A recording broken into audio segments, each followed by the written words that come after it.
Alors, il y a évidemment cette perspective qui angoisse les marchés, ces manœuvres militaires russes aux frontières de l'Ukraine qui font craindre maintenant cette possible invasion, même si, encore une fois, des signes d'apaisement ont été envoyés.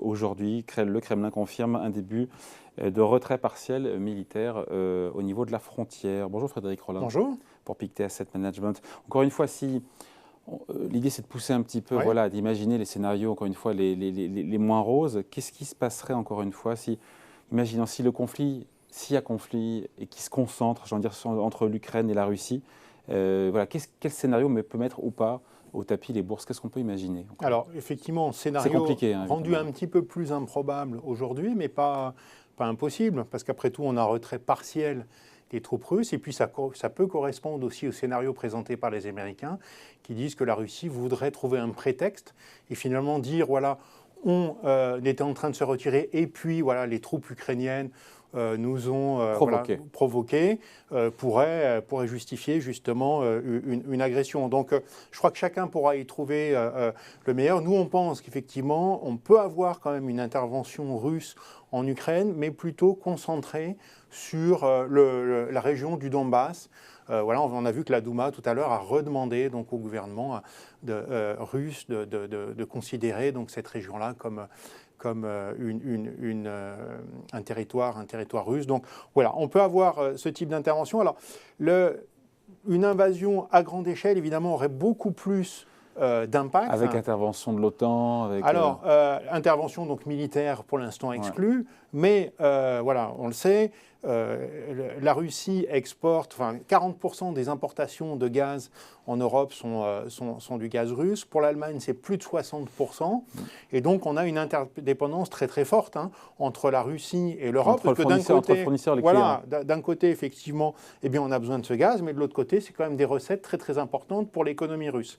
Ce qui risque de se passer en revanche, c'est qu'on a le Canada et les États-Unis qui sont évidemment dans la partie, puisque voilà, ce sont des membres fondateurs de l'OTAN, qui vont peut-être vouloir mettre en place des sanctions extrêmement fortes en cas d'invasion russe, surtout en cas d'invasion à grande échelle. À ce moment-là, effectivement, on peut avoir des bourses qui décalent assez fortement. Pour l'instant, les bourses, elles anticipent quoi? Qu'est-ce qui est pricé par les marchés aujourd'hui? Alors pour l'instant, on est un petit peu entre les deux. Je dirais que du coup, le scénario, il est difficile aujourd'hui de trouver un scénario exact, mais je dirais que le scénario, pour l'instant, n'est pas celui de zéro conflit, comme il commence à se préciser ce matin, mais plutôt celui, je pense, d'une intervention limitée, qui pousserait quand même à des sanctions vis-à-vis de la Russie et qui pourrait quand même pousser les prix du pétrole à la hausse. Alors les sanctions vis-à-vis de la Russie, l'économie russe est plutôt solide, mais enfin, si on limite les exportations de produits technologiques, qu'on limite l'accès des banques au dollar, par exemple, qu'on limite certains investissements dans l'énergie russe, ça peut quand même poser encore des problèmes à l'économie russe. Ouais. À supposer que la Russie ferme le robinet, encore une fois, du pétrole ou du gaz, on se dit qu'on est déjà pas loin de $100, on est à 95 $ le baril. Là, c'est évidemment le choc terrible. La Russie domine le gaz, elle est aussi très très importante. Troisième producteur de pétrole dans le monde. Et deuxième exportateur. Voilà, donc voilà, vraiment un pays extrêmement important, à un moment où justement le pétrole est quand même en forte demande, puisque voilà, les économies sont plutôt fortes. Donc là quand même, si jamais on en venait là, par exemple si les États-Unis faisaient une sanction de type, voilà, on arrête le financement dollar pour les banques russes et puis on les exclut du système SWIFT interbancaire, à ce moment-là, on peut avoir une réponse russe très très forte. Une forte remontée du pétrole. Alors, où est-ce qu'on peut aller? Là, c'est quand même un choc relativement important. Pourquoi? Parce qu'on a quand même aujourd'hui, dans les anticipations de marché, le fait que la Banque centrale américaine va probablement quand même continuer une politique de resserrement. Donc, il sera difficile à la Banque centrale américaine de soutenir les marchés d'une part, et d'autre part, le pétrole étant en très forte demande, il risque de monter quand même de façon assez importante. Donc, c'est un nouveau casse-tête pour les banques centrales. Alors oui, parce que monter les... normalement, une réaction, je dirais, assez rationnelle d'une banque centrale en face d'une hausse des prix du pétrole, ça serait pas de dire va y avoir de l'inflation, je vais monter les taux. Au contraire, ça serait de dire la hausse des prix du pétrole va casser la croissance, et c'est ce qui risquerait de se passer, puisqu'on a déjà quand même des prix du pétrole assez élevés. Ça pourrait faire chuter les marchés de façon assez significative. Et donc, la bonne réaction d'une banque centrale, ça serait plutôt de dire je baisse mes taux pour réalimenter la croissance. Mais les taux sont déjà quand même aujourd'hui très très bas. La Banque centrale américaine n'a pas encore commencé d'ajuster sa politique monétaire. Il lui sera un petit peu plus difficile d'apporter de l'huile dans les marchés financiers en cas d'anticipation de récession.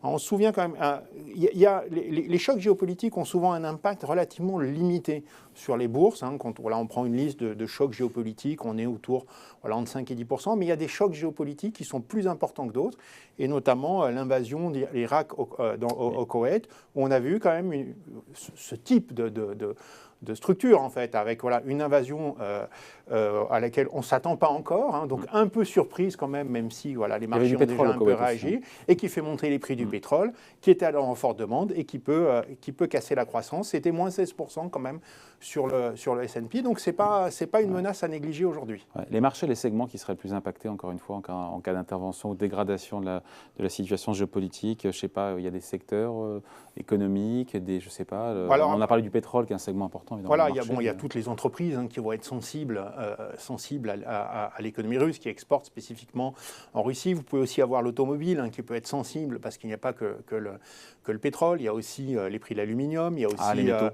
les métaux, il y a aussi le palladium qui est utilisé pour les pots catalytiques. Donc ça peut être ce type d'industrie-là. Et puis aujourd'hui quand même, toutes les sociétés qui sont, je dirais, cycliques, on a eu quand même une grosse rotation des valeurs de croissance vers les valeurs cycliques. Si on a une forte hausse des prix du pétrole, on peut avoir le cycle économique qui se trouve cassé et un renversement de nouveau. Alors de nouveau des valeurs de croissance parce que les taux avec le ralentissement économique viendraient à baisser, qui reviendraient en puissance, tandis que les valeurs cycliques, elles, perdraient assez largement.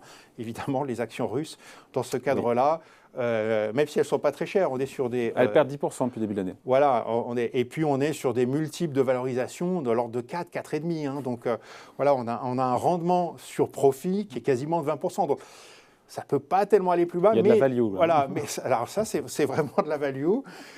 Et puis, alors, ça peut être assez paradoxal d'ailleurs, parce qu'on peut avoir... Ça dépendra vraiment des sanctions, parce que d'un côté, on peut avoir des banques très, très sérieusement attaquées, puisque si on les exclut du financement dollar et de SWIFT, les grandes banques russes vont avoir des problèmes. Et d'un autre côté, il y a tout un secteur de l'énergie quand même qui va assez largement profiter de la hausse des prix du pétrole, sur des niveaux quand même aujourd'hui qui sont plutôt bas. Mais je pense que la première action, ça sera probablement le marché qui va se débarrasser dans son ensemble des actions russes, même si les prix aujourd'hui sont très très bas.